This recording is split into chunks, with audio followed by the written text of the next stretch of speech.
paz do Senhor Jesus, queridos e amados alunos do Instituto El Shaddai.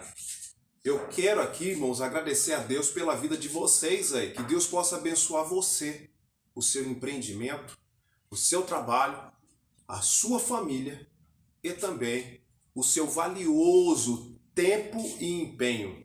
Duas palavrinhas que nós precisamos aí sempre conjugar ao longo desses meses, ou quem sabe anos, que nós vamos ficar juntos aqui estudando a poderosa palavra do Senhor.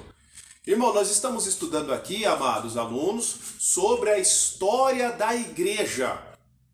Na aula número 1, da nossa videoaula, nós estudamos um pouquinho sobre o poder do Pentecoste, o poder do Espírito Santo sobre os discípulos. E agora, irmão, nós vamos falar um pouquinho, eu vou retroceder algumas páginas, tá? Que você tem o nosso livro de apoio aí na vossa casa. Eu faço questão que você, se você não tem, você entra em contato conosco. Todos os nossos alunos do Instituto El Shaddai têm o material de apoio e também terão o seu certificado e os seus diplomas. Temos aí vários outros cursos e você também pode nos convidar para a vossa igreja, para nós estarmos ministrando a poderosa palavra do Senhor em workshops, em escolas bíblicas dominicais, também nos vossos congressos e também seminários para jovens e obreiros. Entre em contato conosco em nome de Jesus. Amamos fazer a obra do Senhor como ela deve ser feita. E nós vamos comentar aqui, irmãos, sobre a máxima do Evangelho. A máxima do Evangelho é justamente a ressurreição do nosso Salvador Jesus Cristo. Então nós vamos retroceder algumas páginas sem ferir o contexto. Nós falamos sobre o Pentecoste, mas eu preciso de falar um pouquinho sobre a ressurreição de Cristo, os valores históricos, extra-bíblicos e também dos valores históricos dito na palavra do Senhor. Vamos à palavra do Senhor? Pegou a sua caneta ungida? Já pegou o seu livro de apoio? Também pegou a sua água? Vai tomar água, um café, um refrigerante? Fica a seu critério. Recomendo água aqui e um suquinho natural. Irmãos, vamos lá. Pegue o seu caderno de anotação, porque vai ter muita coisa boa para você anotar. Depois aí passar para alguém, pregar, ensinar. Esse é o nosso foco, irmãos. E também, irmãos, eu quero trazer aqui sempre uma lacuna, não é um vazio, mas uma lacuna, para que você do outro lado possa também continuar a pesquisar. Você é um pesquisador da palavra do Senhor, assim como eu sou. Vamos lá, amados irmãos, vamos lá. Então nós vamos para a página número 3. Aqui, ó, o objeto do querigma, ó, a palavrinha diferente para todo mundo aí, ó. Olha aí, o objeto do querigma, o que é isso? Vamos dar uma pesquisada, né, irmão? A partir de agora eu vou trazer algumas palavras que possam trazer um vislumbre. Além de você entender o que significa, você também poder enriquecer o seu vocabulário. Ó, nós estamos aí, ó, entre em contato com a nossa administração, nossa secretaria. Nós estamos com um curso para pregadores, ó, uma benção. Eu estou colocando, irmãos, claro que eu não quero aqui exaurir todo o assunto, mas ao longo desses quase 31 anos de ministério, eu quero aqui passar alguma experiência para você do outro lado, em 10 videoaulas para você possa entender um pouquinho sobre hermenêutica e homilética. Entre em contato conosco. Página 3. O objeto do querigma é a ressurreição de Cristo, conforme eu cito aqui várias passagens bíblicas em Atos dos Apóstolos. Tal acontecimento se deu por obra de Deus. Deus o ressuscitou. Está confirmado também em Atos. Desta afirmação inaudita, inerrante, os apóstolos apresentam algumas justificações. São elas, página 4. A primeira é o testemunho. Nós vamos comentar sobre essa questão do testemunho. Empenham nele também toda a história da igreja e a sua responsabilidade. Daqui a pouquinho nós vamos para Lousa, irmão. Paulo vai ressaltar. Se ele não ressuscitou, o testemunho frisou essencialmente o fato de que terem visto Cristo ressuscitado. As aparições de Cristo ressuscitado entre a Páscoa e a Ascensão recebem daqui todo o seu sentido. Visavam fundamentar a fé. Grifem. Ressurreição serve como base elementar para fundamentar a minha e a sua fé. Isso é doutrina, não é somente teologia. Paulo apresenta como pontos essenciais da tradição que ele recebeu dos apóstolos ter sido testemunha de Cristo ressuscitado. É condição para alguém ser apóstolo, conforme está em Atos capítulo 1, versículo 22. Uma breve distinção, rapidinho, recapitulação. Existem apóstolos, irmãos, segundo a palavra de Deus, em Efésios 4 e 11, tem sim. Você pode pesquisar lá. Uns foram chamados para apóstolos, outros para doutores, pastores, etc. Tá ali, irmãos, os 5 ministérios. Agora eu quero que você entenda como aqueles 12 acabou. Irmãos, não tem como.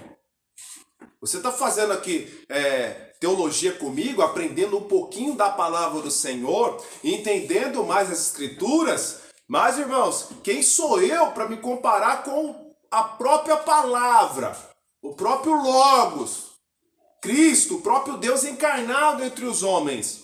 Entenda isso. Então, aqueles discípulos receberam ali uma instrução do próprio Deus. Então, igual aqueles 12, irmãos, já era. Depois saiu Judas, entrou Matias, ok. Pedro dá ali, irmãos, requisitos para serem apóstolos naquele contexto, precisa entender isso. E nada impediu, por exemplo, de Barnabé ser chamado de apóstolo. Nada impediu também de Paulo ser chamado de apóstolo, isso em hipótese alguma. O próprio Paulo e a nossa lição está dando, irmão, subsídio para que você entenda isso. Então existe apóstolo, irmão? O apóstolo, a palavra em si é enviado. Precisa entender, irmãos, o que esse apóstolo está fazendo para o reino. Porque muitos são chamados só para gabinete. Pastores de gabinete, apóstolos de gabinete, pastoras, entre aspas, de gabinete, evangelistas de gabinete. Isso é um problema e sai fora dos padrões bíblicos que servem para nortear os respectivos ministérios. Da próxima aula eu vou falar, irmãos, sobre a instituição da diaconia.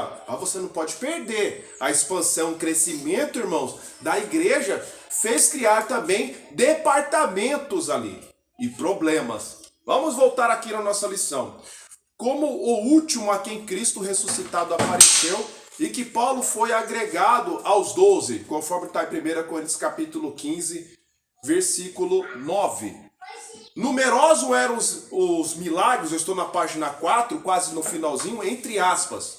Numerosos eram os milagres e prodígios realizados pelos apóstolos, conforme está em Atos capítulo 2 e versículo 43. Irmãos, vamos entender o seguinte: a pregação da palavra do Senhor,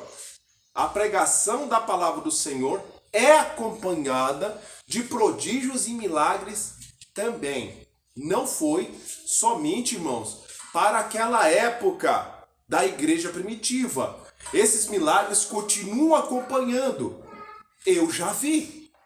E eu quero ter certeza que do outro lado, acredito eu, que você também já viu. Diferente, irmãos, do pensamento cessacionista, diferente de outro pensamento que comunga a ideia de que não existe mais milagres, dons e etc. Nós comentamos na videoaula passada. Você precisa de recorrer se existe ou não esse poder do pentecostalismo atual. Vamos para a página de número... Vamos lá, página número 6, irmãos. Página número 6. As últimas 6 linhas. A ressurreição se manifestou. Veja que eu estou fazendo uma liga legal. Estamos falando sobre ressurreição, irmãos. Igreja primitiva. História da igreja. Não tem como não falar do nosso mestre. A ressurreição manifestou que aquilo que em Jesus se cumpriu era divino. A fé na ressurreição, pelo testemunho dos apóstolos, é ao mesmo tempo reconhecimento da falta que cometeram ao crucificá-lo. Sintetizando, a igreja do Senhor começou apenas com os discípulos.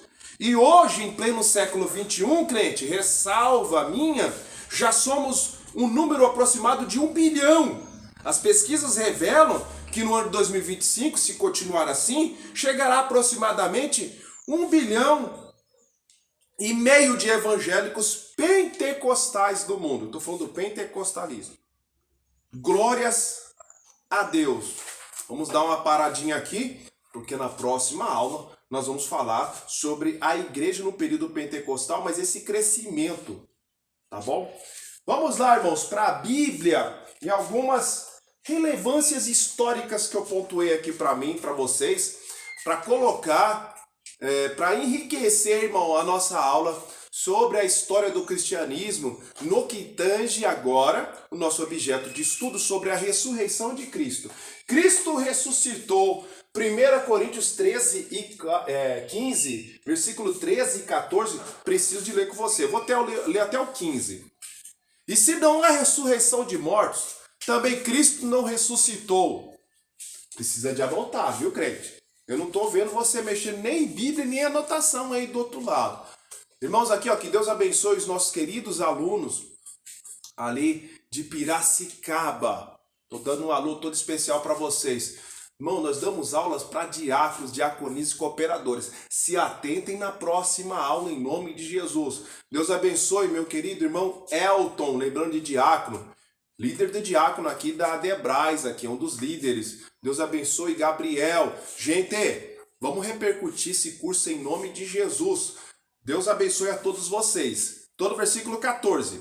E se Cristo não ressuscitou, logo é vã a nossa pregação. E também é vã a nossa fé. Se Cristo não ressuscitou, Paulo falou, não vou pregar. E eu também não creio. 15. E assim somos também considerados como falsas testemunhas de Deus. Pois testificamos de Deus que ressuscitou a Cristo, a qual, porém, não ressuscitou, se na verdade os mortos não ressuscitam. Que ressuscitou a Cristo, a qual, porém, não ressuscitou, se, na verdade, os mortos não ressuscitam. Então, irmãos, aqui está, irmãos, a doutrina bíblica da ressurreição. Nós cremos fielmente que Cristo ressuscitou. Pregue sobre Cristo ressuscitado, crente. Aquele corpo, irmão, dele foi glorificado e transformado. Foi o mesmo corpo? Foi! Não é fantasmagórico isso, como alguns divulgam. E eu vou dar a Bíblia para vocês aqui do outro lado. Cornélio Tácito, fontes agora extra-bíblico. Tá? Tem muita fonte extra-bíblica sobre a questão da ressurreição, sobre o Cristo. Existiu um Cristo e ponto final. Aqui é o Cristo histórico que eu quero divulgar para vocês. Não vai falar somente sobre a ressurreição. Então eu quero me ater, irmão, nesses próximos minutinhos aqui, sobre as fontes extra-bíblicas. São muito, vai enriquecer a nossa aula, com certeza. Depois eu vou dar a Bíblia para vocês, para terminar falando sobre ressurreição. Cornélio Tácito, irmão, Suetônio também cita sobre... Aqui são dois, ó. Tá? São dois escritores aqui, conceituados. Não são cristãos, preste bem atenção. Não é fonte apócrifa ou bíblica, são extra-bíblicos. Cita sobre Jesus, que existiu um Jesus. Suetônio, é claro que eu não vou aqui, irmãos, abranger tudo que eles estão comentando sobre as suas respectivas obras, porque o tempo é exíguo. Eu preciso de lutar aqui contra o tempo para que possa ser dinâmico e você se ater na nossa aula. Suetônio também cita o tal de Crestos, que tem a ver com Cristo.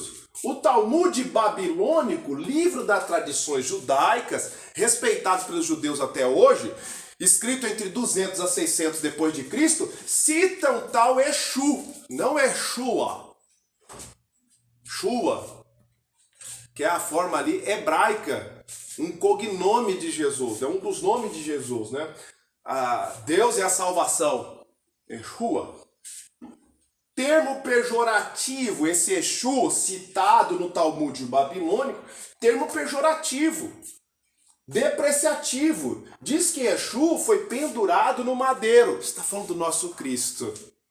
Eu estou querendo dizer aqui, irmão, falando bem ou mal, está aqui com relevâncias, aqui, irmãos, extra-bíblico conduzido para que existiu Jesus Cristo. Muitos falam que Jesus Cristo não existiu, crente. Esse Cristo existiu, nós cremos piamente nisso. Dizem que é uma fábula ou uma história com E. Não, irmãos, a história extra-bíblica aí comunga da ideia que existiu um Cristo. Continuando aqui, ó. Diz que Exu foi pendurado no madeiro, que praticava feitiçaria, tá? Desvirtuava o povo judeu. O Talmud babilônico Sanhedrin 43 parte A. Eu tirei daí, tá? Vamos continuar. Flávio Josefo, eu deixei por último aqui. Nessa questão aqui, irmãos, na minha modesta opinião, é a cereja do bolo. Flávio Josefo, irmão, um historiador que você do outro lado precisa de, por favor, ter as obras de Flávio Josefo. Em questão aqui, irmãos, antiguidades judaicas. A história do povo hebreu também é tremendo. Enriqueça, irmãos, preste bem atenção, a sua biblioteca. Um bom obreiro precisa de ter biblioteca. Alguns, obviamente, têm as bibliotecas virtuais. Eu ainda sou da moda antiga. Eu preciso de folhear livro, anotar, rabiscar. Esse sou eu. Recomendo para que você tenha. Flávio Josefo, irmão, 37 a 100 depois de Cristo. Veja a contemporaneidade, né, a Cristo. Em Antiguidades Judaicas, fala sobre Cristo no capítulo 3 do volume 18. Fala da existência de um Cristo, irmão. Fala também de Tiago, irmão de Jesus. Isso daqui são fontes extras bíblicos. Nós estamos falando da história da igreja, não se perca. Então existiu a Cristo. E vamos voltar a recapitular o que nós estávamos estudando há minutos atrás. Agora sobre a ressurreição. O que eu quero demonstrar é que Cristo existiu. Fontes extras bíblicas comungam da mesma ideia que existiu. Jesus Cristo, ele existiu. Podem zombar, mas ele existiu. Agora, irmãos, claro que eu preciso finalizar com as passagens bíblicas. Atos 1, em 12 a 14, vamos falar da ressurreição do Mestre. Agora, irmão, dê toda atenção. Caneta para trabalhar. Pega o seu material aí de anotação, o seu caderninho. Nós vamos marcar várias passagens, escrever aqui várias passagens e quem sabe memorizar para justamente, irmão, justificar a questão da ressurreição e defender que Jesus Cristo ressuscitou dentre os mortos. Atos 1, do 12 ao 14, vai falar aí que ele teve um período de instrução para os apóstolos. Entenda, irmãos, que recapitulando a aula de número 1, Cristo não deixou a baila aos seus discípulos. Além de ter feito ali a faculdade maior de todas, milagres, palavra, pregação, parábolas e etc., 3 anos e meio, depois de Cristo aqui, passou mais 40 dias instruindo esse povo. Atos do 1, do 12 ao 14. Então ele ressuscitou. Não basta só isso, Maria Madalena, gravem aí, e outras mulheres também viram Cristo ressurreto. Mateus 28, do 8 ao 10. Marcos 16, versículo 9. Também João, capítulo 20, versículo 11 até o 18. Maria Madalena e as outras mulheres foram as primeiras testemunhas que viram Cristo ressuscitado, glórias a Deus. Pedro também viu, Lucas 24 e 38. E eu vou recorrer aqui, irmãos, ao depoimento de Paulo, inspirado pelo Espírito Santo, a 1 Coríntios, capítulo 15, do versículo 5 a seguir, que vai falar sobre a ressurreição. Aqui está muito bem detalhado o que Paulo diz. Versículo 5 a seguir. E foi visto por Cefas, que é Pedro, e depois pelos 12. Então, enumerei aqui que Pedro foi o primeiro entre os discípulos. Lucas 24, 34. E eu recorro agora a 1 Coríntios capítulo 15, versículo 5. Depois foi visto uma vez por mais de 500 irmãos. Olha aí, irmãos. Que importância, né? Que importância tem isso? A lei entendia que precisava de ter pelo menos 2 ou 3 testemunhas. Glórias a Deus. Mas, irmãos, olha o tanto de testemunha que viu a Jesus Cristo. Quantas viram Jesus Cristo ressuscitado? Oh, glórias a Deus. Mais de 500 irmãos, que já era o suficiente. dos quais vive ainda a maior parte, mas alguns já dormem também. Isso aqui na questão que Paulo está escrevendo. Depois foi visto por Tiago, depois por todos os apóstolos, versículo 7. 8. E por derradeiro de todos me apareceu também a mim, como abortivo. 9. Porque eu sou o menor dos apóstolos, que não sou digno de ser chamado de apóstolo, pois eu persegui a igreja. 10. Mas pela graça de Deus sou o que sou e basta. Do versículo 5 até o 10 você precisa de memorizar, pelo menos a passagem, que ali vai, irmãos, precisar. Quantos irmãos viram? Mais de 500. 500 testemunhas viram o nosso Cristo ressuscitado. Se não bastasse isso, irmão, também apareceu aqui, estou divulgando para vocês precisas passagens bíblicas no que tange a ressurreição de Cristo. Apareceu também aos discípulos, conforme está em 1 Coríntios capítulo 15, do versículo 6 a seguir, mas eu quero citar precisamente outras passagens. Você gravem aí. Apareceu aos discípulos, com exceção a Tomé, na passagem que está em Lucas 24, do 36 ao 43. Lá no cenáculo. Depois, João 20, do versículo 26 ao 29. E depois aos discípulos em Emaús, você deve se lembrar. Marcos 16, versículo 12. E também Lucas 24, do 13 ao 32, uma passagem um pouco mais longa. Apareceu para eles. E nós finalizamos aqui, irmãos, aos 500 irmãos. Crente, olhe para cá. Você não pode deixar de defender sobre a ressurreição. Ele vive. Nós conversamos com ele. Nós sentimos a presença dele. Ele está vivo. E ele merece, preste bem atenção, toda a adoração. Merece o nosso empenho para trabalhar. Afie as ferramentas, irmãos. Se prepare, porque nós fomos chamados para ganhar almas, para difundir a verdadeira palavra do Senhor. Se atenha, irmãos, a compreender que aquilo que você foi chamado, você precisa de fazer o melhor, porque ele merece. Amados, Deus abençoe a todos em nome de Jesus. Até a próxima aula.